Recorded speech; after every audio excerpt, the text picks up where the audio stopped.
आज हम chapter 4 start करेंगे। इसके ऊपर है टॉपिक विजुअल टेक्सचुअल प्रोग्राम। चलिए अब वीडियो शुरू करते हैं।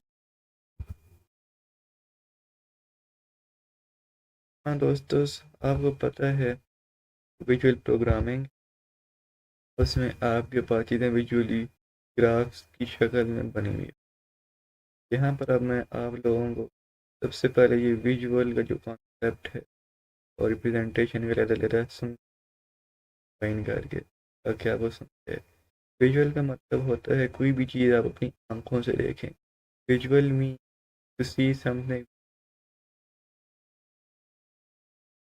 whether it is color, graphs, logo, whatever it is, ठीक है, विजुअली चाहे वो डायग्राम शक्ल में हो, कोड शक्ल में, वो विजुअल कहलाती है। एग्जाम्पल आपके साथ क्या हो सकती हैं? एग्जाम्पल इसकी हमारे पास इलिस्ट्रेशन आती हैं, लोगो आती हैं, मैप्स, ठीक है, जिसमें लोगों की इंफॉर्मेशन पब्लिश, फिर आपके पास चार्ट्स आ जाएंगे, फिर पेंटिंग आ जाएंगी इस तरह वगैरह। फिर रिप्रेजेंटेशन किसी के रिप्रेजेंटेशन का मतलब है ये एक ऐसा तरीका है जिसमें दिखाई जा रही है। फॉर एग्जांपल मैं काम है करके अपने बताता हूँ तो प्रेजेंट कर रहा हूँ, ठीक है। ये प्रैक्टिकल एग्जाम्पल का डिस्कस की। वैसे अगर देखा जाए line graph, bar graph, multiple bar graph, ठीक है, फिर ये कर रही हैं डेटा इन्फॉर्मेशन कहलाती हैं। अब विजुअल रिप्रेजेंटेशन क्या है? ये जो है वो पिक्टोरियल रिप्रेजेंटेशन इंफॉर्मेशन और डेटा इन पर्टिकुलर मैनर विजुअल रिप्रेजेंटेशन आती है।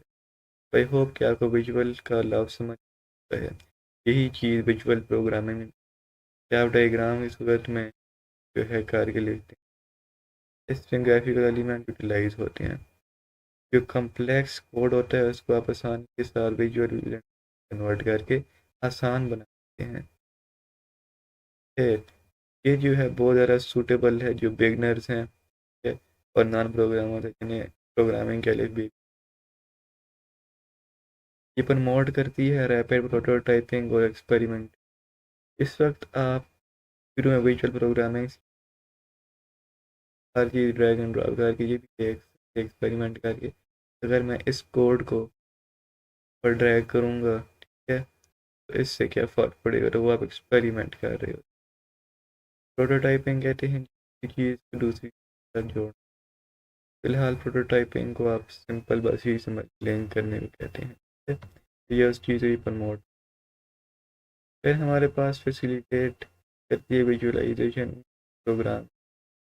कोई भी आप गेम बना रहे हैं उसका फ्लो और लॉजिक बिल्कुल सीख साथ आप करेंगे, देखने वाले के लिए आसानी होगी, उसे समझ आ जाएगी कि कोड है, आपने ये प्रोग्रामिंग की है, इसमें क्या हो रहा है, आसान तो इसमें ज़ीरो नॉलेज रिक्वायर्ड है। इंग्लिश लाइक स्टेटमेंट इस्तेमाल करके आप कोड का लिख सकते हैं जिससे आपका प्रोग्राम फ्लो और लॉजिक बिल्कुल हर बंदे के लिए अंडरस्टैंडेबल। अब टेक्सचुअल प्रोग्रामिंग जो टेक्स्ट से निकली, इस तरह ये पीछे p is equal to 2l, इस तरह की प्रोग्रामिंग होती है। ये हमारे पास वेरिएबल होता है, ये जो 2l प्लस 2h लिखा है ये वैल्यू मैं इसको दूंगा, असाइन करूंगा, ठीक है। अच्छा, ये आपको लिखना पड़ता है टेक्स्ट की सूरत में, तो उसको टेक्सचुअल रिप्रेजेंटेशन कहते हैं। ये भी वही चीज़ सिर्फ इसमें आप लिख के रिप्रेजेंट करते हैं डेटा, ठीक है। फॉर एग्जांपल मैं कोई एप्लीकेशन लेके अपने को दिखाता हूँ, ये चेक कर लें, और शीट वो टेक्सचुअल रिप्रेजेंटेशन है, टेक्स्ट की शक्ल में ले रहा हूँ, ठीक है। इसी तरह कोड भी इसी तरह आप लिखेंगे एक ख़ास सेंटेक्स फॉलो करके। फिर हमारे पास ये ऑफर करती है ज़्यादा इख्तियार आपको देती है, ज़्यादा कोड के ऊपर कंट्रोल आपको विजुअल से मिलता है। क्यों? इसमें आप लिख के कर सकते हैं, लिखने में आपके पास ज़्यादा कंट्रोल है, बस समझ है इसकी, आप और कम्प्लेक्स चीज़ों को भी आसानी डिज़ाइन कर। तो ये वेरियस प्रोग्रामिंग पैराडाइम को भी सपोर्ट कर। पैराडाइम्स का मतलब ये है कोई आपने प्लग इन या कुछ और इसमें सपोर्ट करना है। आपको अगर ए प्रोग्रामिंग आ गई तो आप बाकी प्रोग्रामिंग को आसानी, ये एक एडवांटेज है, लेकिन जो बिगनर्स हैं उनके लिए ये डिसएडवांटेज क्यों, वो अभी न्यू है, वो सीख, तो उनके लिए विजुअल बेस्ट रहेगी शुरू के लिए। Enable precise optimisation and performance. तो ये precise optimisation and performance tuning कैसे, मान लीजिए आपने एक सॉफ्टवेयर बनाई है, ठीक है, उसमें कोई आप देख सकते हैं रन करके कोड को कि ये तकरीबन 1-2 मिनट लगा रही है, तो उसको आप मॉडिफिकेशन करके कोड चेंज करें तो ऑप्टिमाइज हो जाएगी, परफॉर्मेंस कर सकते हैं। मतलब कि ये हैवी सॉफ्टवेयर ना, उसे लाइट वेटेड ही रखें, कम रिसोर्सेज इस्तेमाल करें और अच्छा रिजल्ट और आउटपुट आपको दे, तो ये ऑप्टिमाइजेशन और परफॉर्मेंस कहलाएगी।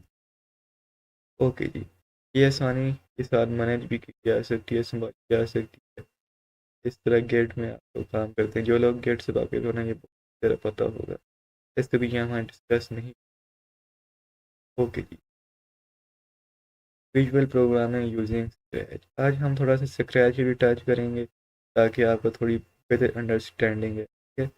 अब हमारे पास चीज़ें हैं जो बेसिक कॉन्स्टेंट है, ठीक है, कॉन्स्टेंट कहते हैं जिसकी मदद से आप फुल कोई प्रोग्राम क्रिएट करें उन चीज़ों को इस्तेमाल करके।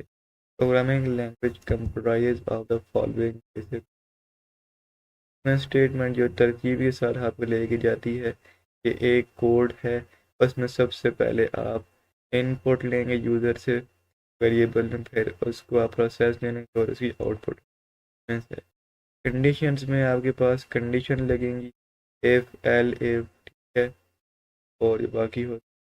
और लूप्स में आपके पास for loop, while loop, forever loops होती हैं, ठीक है जनाब। ये हमारे पास विजुअल प्रोग्रामिंग के बेसिक कॉन्स्ट्रक्ट हैं।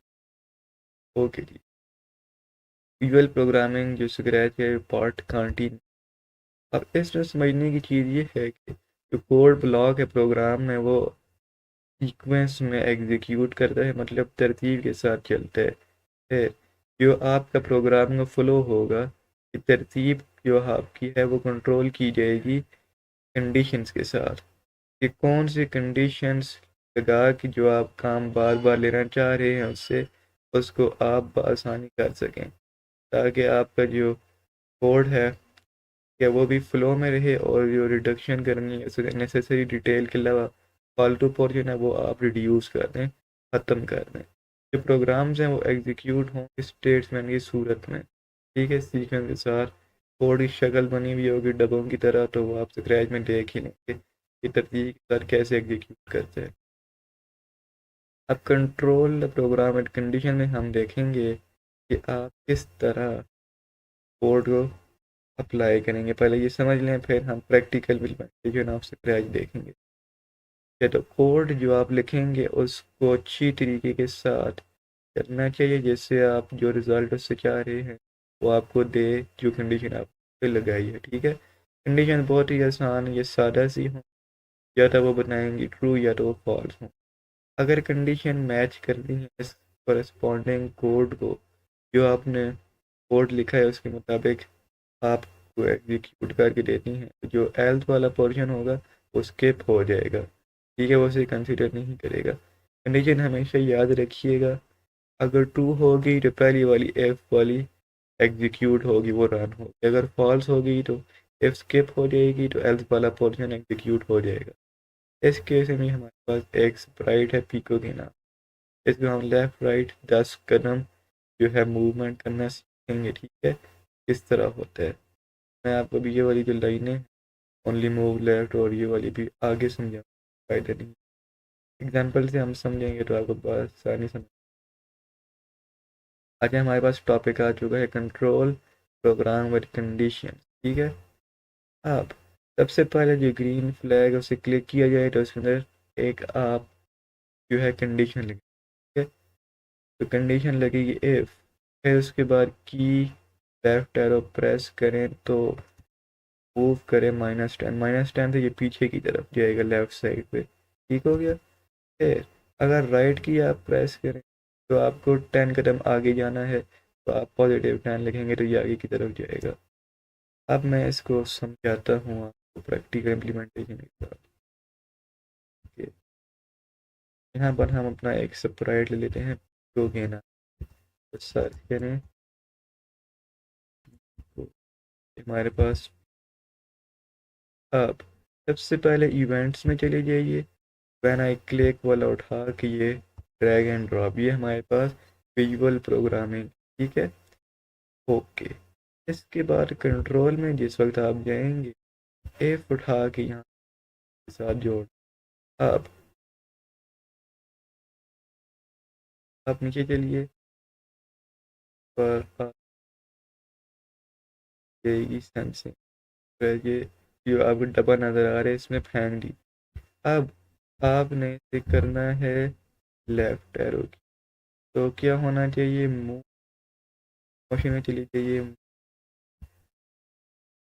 डाले उसे करने, पहली वाली एफ खत्म। फिर इवेंट्स में जाइए, नीचे करिए, कंट्रोल वाली में चले जाएंगे, फिर दोबारा एफ लगाइए, फिर सेंसिंग में चली जाइए, ई वाले को उठाइए, इसमें डालिए और इसको राइट एरो में करिए, और दोबारा मोशन में जिस वक्त आप जाएंगे, अब इसको आपने पॉजिटिव ही रखना है। पहले तो इसको हम यहाँ ये रखेंगे ताकि कोड एग्जीक्यूट, देखिएगा अभी, ये देखें वो आगे गया, ये आगे गया, थोड़ा तरह हैं पीछे आते हुए आपको, ये इस तरह से कभी इसने कोई इस तरह फॉरेवर लूप नहीं लगी, तो ये इस वजह से आपको एक सारे एकदम क्लिक करना पड़ेगा, नहीं तो ये पीछे नहीं आएगा।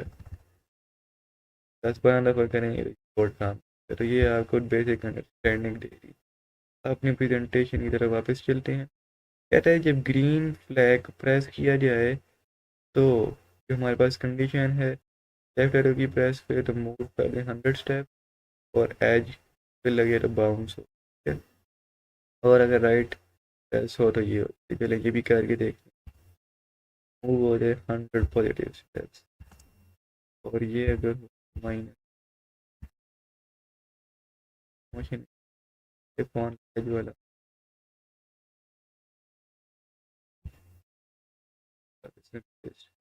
इस वाले को भी अब देखिएगा जरा, अब उल्टा चलेगा ये, इसको यहाँ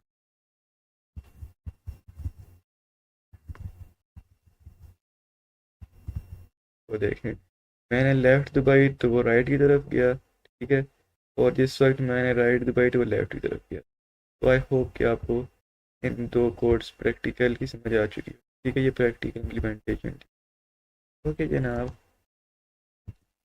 तो ये इस तरीके से है, ठीक है। तो अब एक बिल्ली भी हमला, अगर ग्रीन फ्लैग चेक किया जाए तो जो कैट उसको छू रही है, टच हो रही है, ठीक है, तो वो पॉइंट कर दे 90 डायरेक्शन में, एल्स लगा के पॉइंट डायरेक्शन 90। तो चलिए ये भी करके देखते हैं। आपके को स्प्राइट लेके आना होगा, इस पे दबाइए, और हम कैट ले आते हैं। ये हमारे पास बिल आ चुकी, साइज थोड़ा सा हम कर लें, 20 कर दे।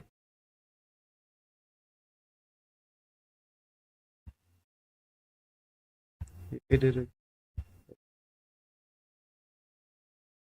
इस सेट में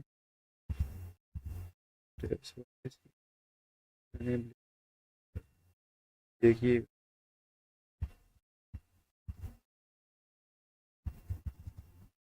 अब इसमें देखो रही पोजीशन में पे जाना चाहिए, वो देखिए जैसे ही कैट के साथ टच हुआ तो उल्टा होना चाहिए था। ये मैं आपको करके दिखाना चाह रहा था। तो आई होप कि ये आपको समझ आई होगी कि किस तरीके से आप स्प्राइट से कंट्रोल कर सकते हैं। लिहाजा मैं और एक बिगनर हूँ तो घबराने की ज़रूरत नहीं है, साथ मिल के सीखें सॉकर को, और एक अच्छी वाली गेम भी, ताकि आप लोग मज़ीद बिल्ड हो। मुझे इजाज़त मिल एक लेक्चर के साथ और इंटरेस्टिंग गेम भी बनाना स्टेप बाय स्टेप, ठीक है। तो फिर मिलेंगे, अल्लाह हाफिज़।